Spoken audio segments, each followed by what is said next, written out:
Greetings, this is Dr. Mike Yuan.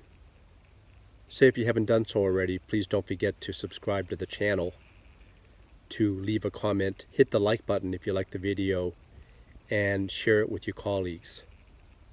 By far, one of the biggest mistakes made in Tai Chi practice today surrounds the terms Ting Jing, that's listening force, and Dong Jing, understanding force. Of course, they're not being completely misconstrued. There are excellent teachers and practitioners everywhere who are diligently pursuing perfection of these skills. But in the spirit of advanced Yang Tai Chi corrections and Master Yang Shouzhong's lineage teachings, my purpose here is to lend more authenticity to these terms that is not only being misinterpreted in the West, but throughout the world today. And it's actually rather simple.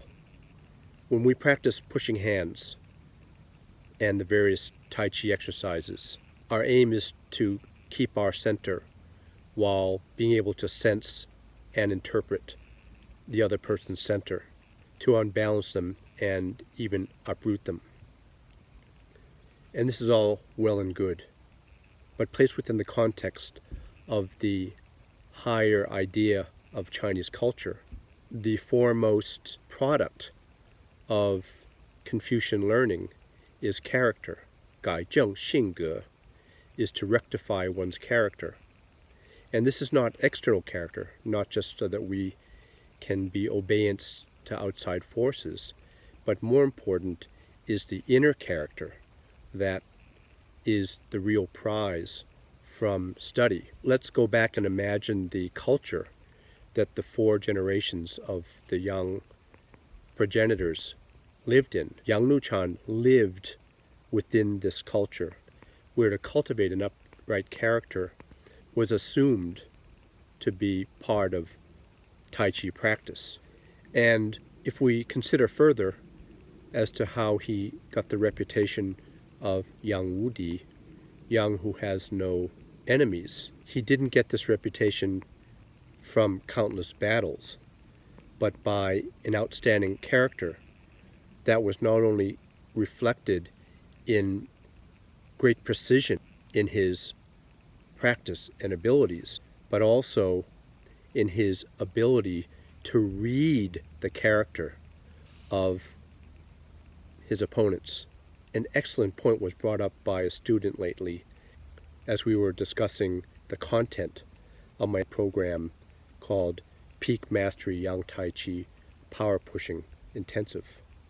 He had asked where relationships fit in the training of the pushing hands, and whether the pushing hands as an exercise gave one a better ability to read the intentions and motivations and nature, that is the character of the people that you're practicing with. And I want to give him a lot of credit. He was right on the mark, really reflected the traditional Chinese view of valuing human character and relationships as number one, but also in assuming that the practice of pushing hands would be a vehicle to develop this kind of sensitivity. Given that the focus today of pushing hands and the development of Ting Jing and Dong Jing is merely physical, that is to beat an opponent, this was one of the biggest motivators that brought me back to form Advanced Yang Tai Chi corrections, to remind the Yang Tai Chi, but also the greater Tai Chi community, where the true values lay in the original times. And given we're in a new age of information and multicultural consciousness, it would stand to reason that this part of Tai Chi practice would get lost, because it was something that, for example, Yang Shouzhong was raised in. It was not necessarily part of the curriculum of the Tai Chi that he got from Yang Chengfu. It was the soup, that was the culture that valued human character and all those Confucian virtues above everything. And then Tai Chi was overlaid on top of that. So what I've done with this program is designed the curriculum so that we could reverse engineer and bring back this character reading ability. And fortunately, we have the benefit of modern psychology, emotional intelligence, human potential, global spirituality, so many advantages that they didn't have back then in China, to re-inject the pushing hands inquiry with an expanded view of the goal, beyond just learning to sense the balance of an opponent, but through that interaction to learn to read the opponent, and not just in a confrontational situation where what you're reading is whether they have good or evil intentions toward you. We're looking here at full character reading of a person as a human being. It would turn pushing hands skill into a clinical diagnostic ability through not only physical but also social interface with another human being.